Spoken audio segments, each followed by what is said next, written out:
जम्मू कश्मीर के कुपवाड़ा जिले में नियंत्रण रेखा पर सुरक्षा बलों और आतंकवादियों के बीच मुठभेड़ जारी है। इस ऑपरेशन में अब तक 2 आतंकवादियों को ढेर कर दिया गया है। सेना की कार्रवाई अभी भी जारी है क्योंकि इलाके में आतंकियों के छिपे होने की आशंकाएं जाहिर की गई है। यह ऑपरेशन तब शुरू हुआ जब सुरक्षा बलों को घुसपैठ की कोशिश हो रही है, इसकी जानकारियां मिली। भारतीय सेना ने पूरे क्षेत्र को घेर लिया और तलाशी अभियान तेज कर दिया। बता दें आपको कि सीमा पार से आतंकवादियों की गतिविधियों में हाल के दिनों में फिर से बढ़ोतरी देखी गई।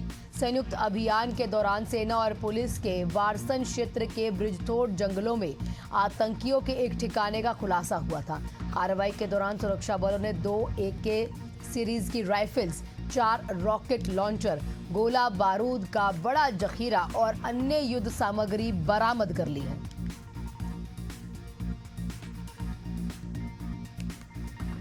फिलहाल इलाके को सील कर दिया गया है। हमारे जवान तैनात हैं। कई आतंकी ढेर हो चुके हैं चाक चौबंद इलाके में।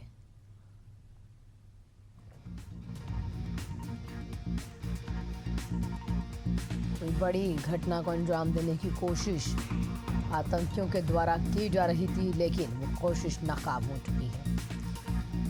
अमूमन देखा भी जाता है जब भारत के त्योहार रहते हैं तो इस तरह की कोशिश पाकिस्तान की तरफ से अक्सर की जाती है।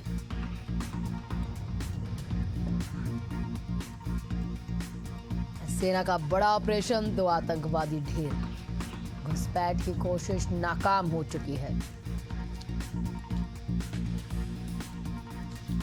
बड़ी खबर, बड़ी जानकारी।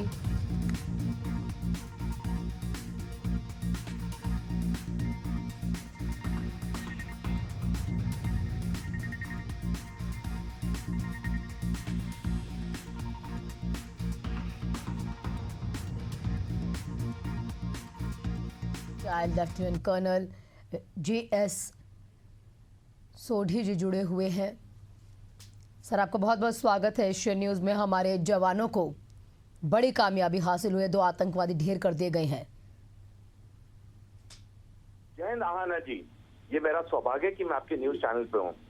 जो एक और भारी सफलता मिली है भारत के सुरक्षा बलों को, जिसमें उन्होंने 2 आतंकवादी को मार गिराया, ये एक बार फिर दिखाता है कि भारत के सुरक्षा बल कितने सक्षम है, सार्थक है आतंकवाद को निपटने के लिए। और हमारे सुरक्षा बल हमेशा चौकस रहते हैं, चाहे बॉर्डर हो, चाहे कोई और एरिया हो। और कोई भी अगर आतंकवादी हिमाकत करता है भारत के ऊपर आंख दिखाने की, तो उसे या तो मार दिया जाता है या उसे अरेस्ट किया जाता है। तो ये एक बार फिर दिखाता है कि 24 घंटे 365 दिन हमारे सुरक्षा बल हमेशा तैनात हैं, ऐसी कोई भी हिमाकत के लिए। क्योंकि आप सुरक्षा विशेषज्ञ हैं, आपने तमाम चीज़ें जो है वो गहराई से देखी हैं, तो आपसे एक और चीज़ समझना चाहेंगे कि कौन कौन से खास ऐसे इलाके होते हैं जहां पर कोशिश इस तरीके की जाती है, जहां से एंट्री करके ये नापाक हरकतों को अंजाम देने के लिए आगे बढ़ते हैं। आना जी, देखिए, ये जो आतंकवादी होते हैं ये कोशिश करते हैं उन इलाकों से भारत के अंदर आने की जो या तो बहुत ही पहाड़ी वाले इलाके हों या ऐसे इलाके हों जहाँ पे जो जमीन होती है वो बहुत मुश्किल होती है, जो कि हमेशा उसे पेट्रोलिंग नहीं किया जा सकता है। लेकिन उनके जितने भी ये कोशिशें होती हैं, क्योंकि आज की तारीख में भारत के सुरक्षा बलों के पास आधुनिक सर्विलेंस टेक्नोलॉजी है, तो हमें इमीडिएटली पता चल जाता है ये कहां से ये अंदर आने की कोशिश कर रहे हैं। और तुरंत हमारी जो पार्टीज होती हैं सुरक्षा बल की, वो उन्हें वहां जाके उनके साथ मुठभेड़ करती हैं। अगर पॉसिबल हो तो उन्हें अरेस्ट करती हैं, नहीं तो उन्हें मार देती हैं। तो ये कोशिश हमेशा आतंकवादियों की होती है कि वो उन इलाकों से अंदर आए जो कि पेट्रोलिंग के नजरिए से मुश्किल होते हैं। सर, 2 आतंकवादियों को कहीं ना कहीं ढेर कर दिया गया। पिछले दिनों जब देखा भी गया था कि ऑपरेशन सिंदूर के तहत पाकिस्तान को जवाब दिया गया था, तो क्या वो जवाब उसके लिए कम था? आना जी, देखिए, पाकिस्तान कभी भी जम्मू कश्मीर में आतंकवाद को खत्म होने नहीं देगा। इसका मुख्य कारण ये है कि 2030 के बाद कभी भी चीन और पाकिस्तान मिलकर भारत पे टू फ्रंट वॉर करेंगे। तो पाकिस्तान की पूरी कोशिश है कि जम्मू कश्मीर में आतंकवाद को जीवित रखा जाए, ताकि 2030 के बाद जब पाकिस्तान और चीन भारत पे हमला करें, और उसमें पहला हमला पाकिस्तान का होगा जम्मू कश्मीर में, और उसकी मदद के लिए चीन आएगा अरुणाचल प्रदेश के लिए, तो पाकिस्तान अंतर्राष्ट्रीय समुदाय को बताना चाहेगा क्योंकि जम्मू कश्मीर में अस्थिरता थी इसलिए मैंने हमला किया। तो पाकिस्तान के नजरिए से पाकिस्तान कभी भी जम्मू कश्मीर में आतंकवाद खत्म होने नहीं देगा।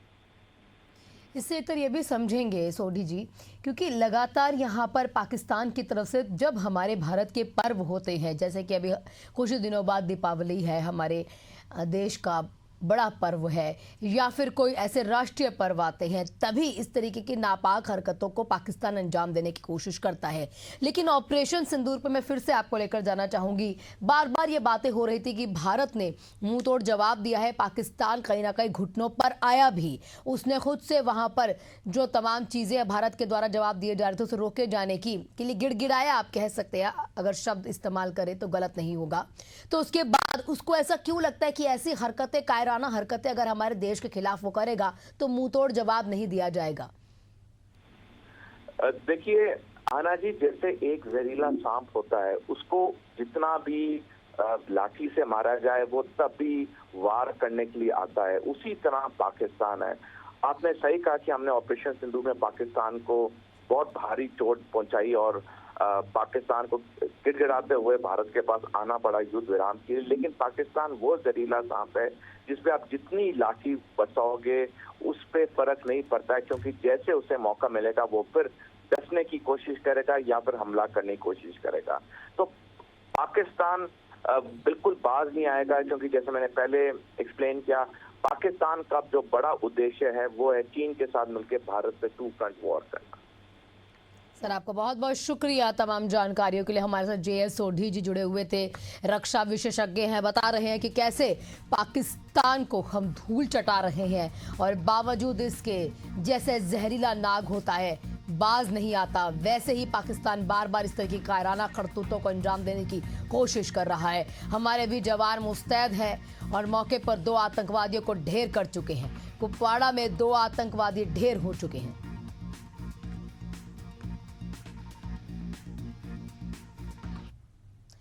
इसी बीच बड़ी खबर बीजापुर से आ रही है, जहां पर नक्सलियों के मंसूबे नाकाम हो चुके हैं। सुरक्षा बलों ने बरामद की है भारी मात्रा में विस्फोटक सामग्री। 5 प्रेशर IED भी बरामद हो चुके हैं, मौके पर निष्क्रिय कर दिए गए। तलाशी अभियान के दौरान जवानों को बड़ी सफलता हाथ लगी है। कोबरा 206 CRPF और बीजापुर पुलिस की संयुक्त कार्रवाई जारी है। इस सफलता कहीं ना कहीं हाथ लगी है। नक्सलियों के मंसूबे नाकाम कर दिए गए हैं। सुरक्षा बलों ने बरामद की है भारी मात्रा में विस्फोटक सामग्री। तो सुरक्षा बलों की बड़ी कामयाबी, बीजापुर में भारी मात्रा में विस्फोटक सामग्री बरामद की गई है। अमित शाह लगातार कह रहे हैं कि मार्च 2026 नक्सलियों का सफाया हो जाएगा और इतिहास बन जाएंगे नक्सली। उस तरीके से हमारे जवानों को काम करना है और हमारे जवानों को लगातार केंद्रीय गृह मंत्री अमित शाह के द्वारा प्रोत्साहित भी किया जाता है।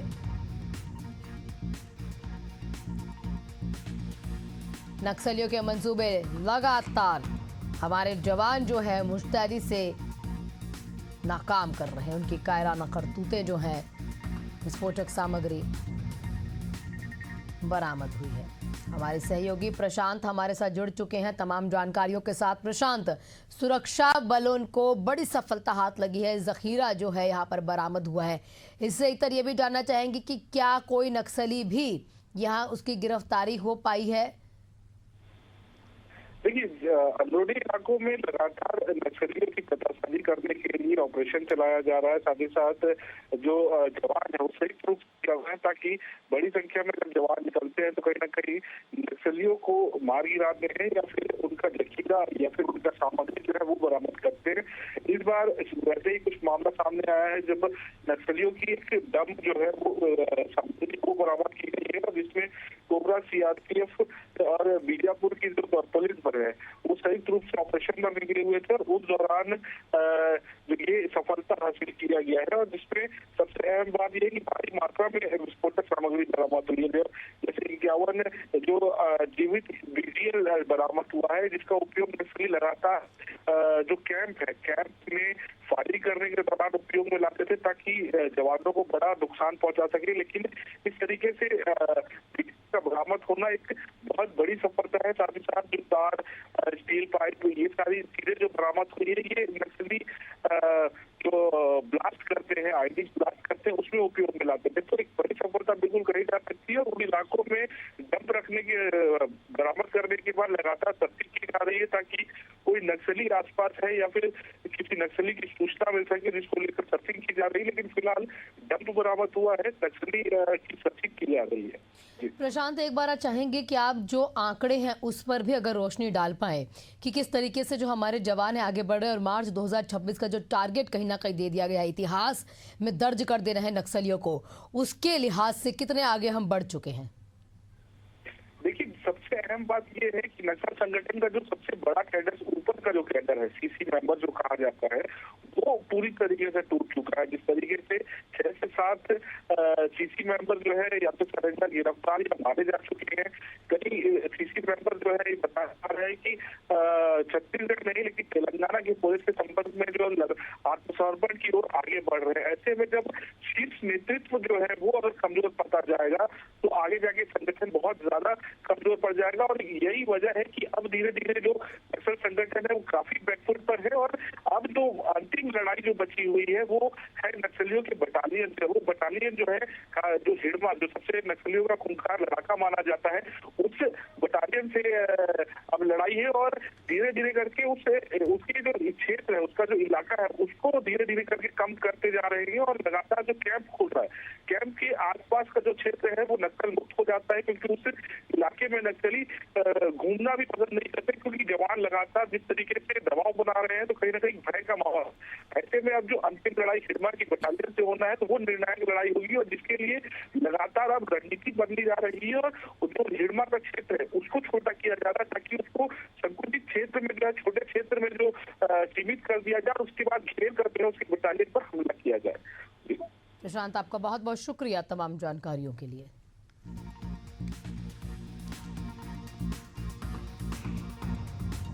रुक करेंगे बड़ी खबर का लखनऊ से आ रही है, जहां पर मुख्यमंत्री योगी आदित्यनाथ के आज के कार्यक्रम आपको बता दें।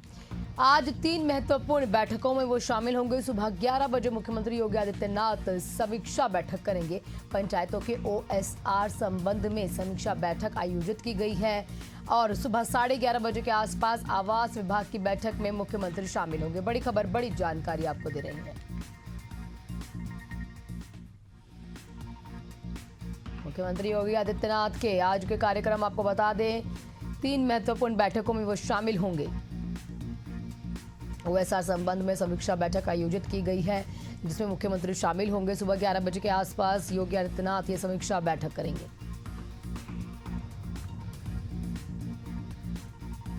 आवास विभाग की भी बैठक है सुबह 11:30 बजे के आसपास। लखनऊ से बड़ी खबर, बड़ी जानकारी।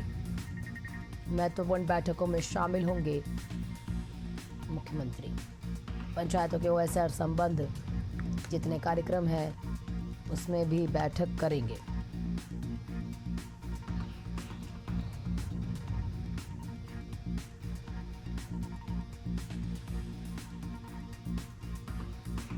हमारे साथ हमारे सहयोगी अभिषेक जुड़ चुके हैं महत्वपूर्ण जानकारियों के साथ।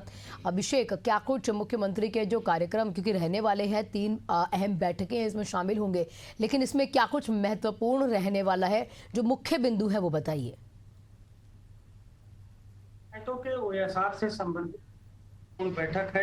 इस समीक्षा बैठक में सीएम योगी 11 बजे के करीब सीएम आवास में शामिल होंगे और उसके बाद 11:30 बजे के करीब एक बड़ी बैठक है, आवास विकास विभाग की बैठक है। जो योजनाएं चलाई जा रही हैं गरीबों के हितों में, जो लगातार गरीबों को फ्लैट निर्माण करके दिए जा रहे हैं, आवास विकास की परियोजनाओं से आम लोगों को क्या लाभ हो रहा है और आवास विकास आगे के लिए किस तरह से काम करेगा, इसको लेकर भी सीएम योगी आज एक बड़े प्रेजेंटेशन की इस बैठक में शामिल होंगे, जहां आवास विकास विभाग की समीक्षा होगी। इसके अलावा देखिए पंचायतों के ओएसआर से संबंधित जो बैठक है उसमें सीएम योगी शामिल होंगे, क्योंकि राज्य में पंचायत चुनाव बहुत जल्द ही अगले वर्ष होने वाले हैं। तो ऐसे में पंचायत चुनाव को लेकर सरकार की जो तैयारियां हैं, जो सर्वे है वो लगातार जारी है। ऐसे में आरक्षण को लेकर क्या स्थिति बन रही है, कब तक ओबीसी आरक्षण जो सर्वे होना है वो शुरू होगा, क्योंकि बिना आरक्षण के पंचायत चुनाव कराया जाना संभव नहीं है। तो ऐसे में पंचायत चुनाव की बात हो या फिर आवास विकास विभाग की समीक्षा बैठक की बात हो, यानी पंचायती राज विभाग की ओएसआर की बैठक, या फिर आवास विकास विभाग की बैठक, और या फिर एग्रीज की बैठक, ये तीनों बैठकें बेहद महत्वपूर्ण है। और मुख्यमंत्री योगी आदित्यनाथ आज पूरे दिन अपने आवास में मौजूद रहेंगे। इस दौरान वो 3 महत्वपूर्ण बैठकों में शामिल होंगे। ठीक, आपका बहुत बहुत शुक्रिया अभिषेक तमाम जानकारियों के लिए। खबर में आगे बढ़ते हैं, आरंग की बात करेंगे, जहां पर अवैध रेत खनन पर बड़ी कार्रवाई को अंजाम दिया गया। आरंग ब्लॉक के ग्राम गुदगुदा में छापा मारा गया है। 2 बोट और 2 चैन माउंटेन मशीन जब्त की गई है। राजस्व और खनिज विभाग की संयुक्त कार्रवाई को अंजाम दिया गया है। बड़ी खबर, बड़ी जानकारी, संयुक्त कार्रवाई है ये राजस्व और खनिज विभाग की। 2 बोट और 2 चैन माउंटेन मशीन जब्त हो चुकी है। अवैध रेत खनन पर बड़ी कार्रवाई को अंजाम आरंग में दिया गया है। जो ग्राम है गुदगुदा, वहां पर छापा मारा गया और वहां से भारी मात्रा में कई चीजें जो है बरामद हुई है। रेत खनन से जुड़ा ये पूरा मामला, वाहन भी जब्त किए गए हैं।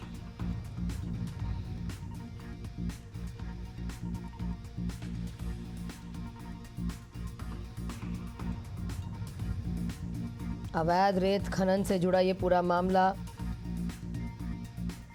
जिसमें गिरफ्तारी भी सुनिश्चित की जा रही है। फिलहाल तमाम जो मशीन्स है वो मौके से बरामद की गई हैं। ग्राम गुदगुदा है जहां पर छापा मारा गया है।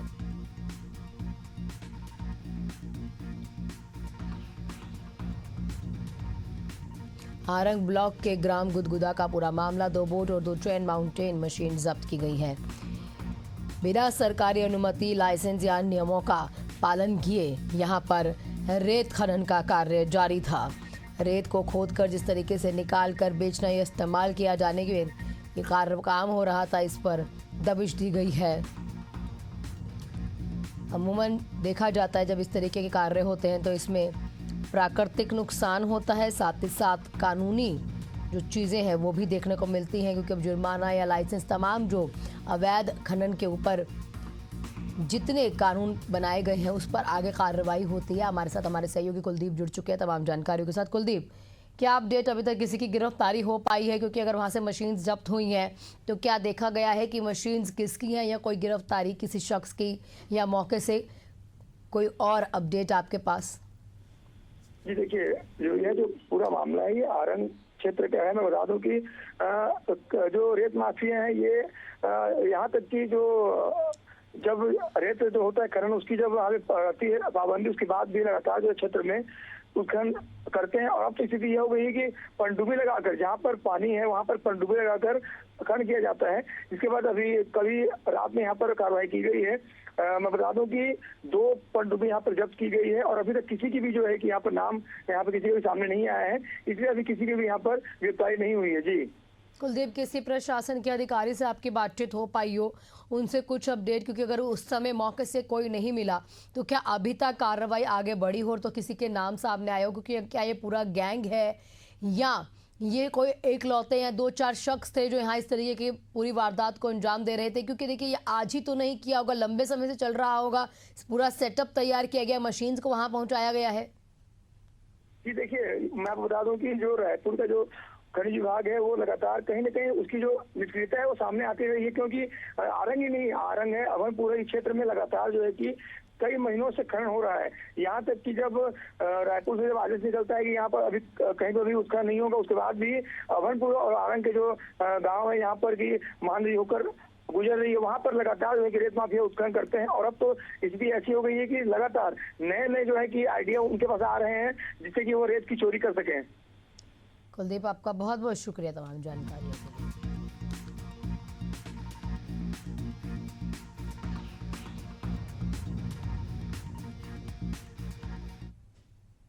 इसी बीच खबर भोपाल से आ रही है। बड़ी खबर है, बीजेपी की अहम बैठक आज आयोजित की गई है। आत्मनिर्भर भारत और स्वदेशी अभियान को लेकर ये बैठक है। मुख्यमंत्री डॉक्टर मोहन यादव, प्रदेश अध्यक्ष हेमंत खंडेलवाल इस बैठक में शामिल होंगे। प्रदेश संगठन महामंत्री हितानंद शर्मा भी इस बैठक में मौजूद रहेंगे। बड़ी खबर, बड़ी जानकारी।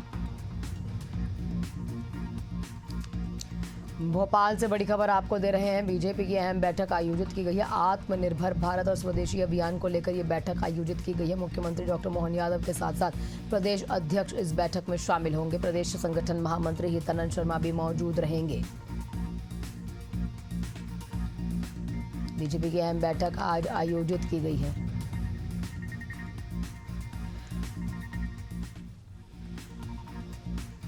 वोकल फॉर लोकल को लेकर जिस तरीके से ये अभियान आगे बढ़ रहा है, ऐसे ही भारत को आत्मनिर्भर बनाने के लिए स्वदेशी चीजें अपनाने के लिए लोगों को प्रेरित किया जा रहा है। उसी को लेकर बैठक आयोजित की गई है।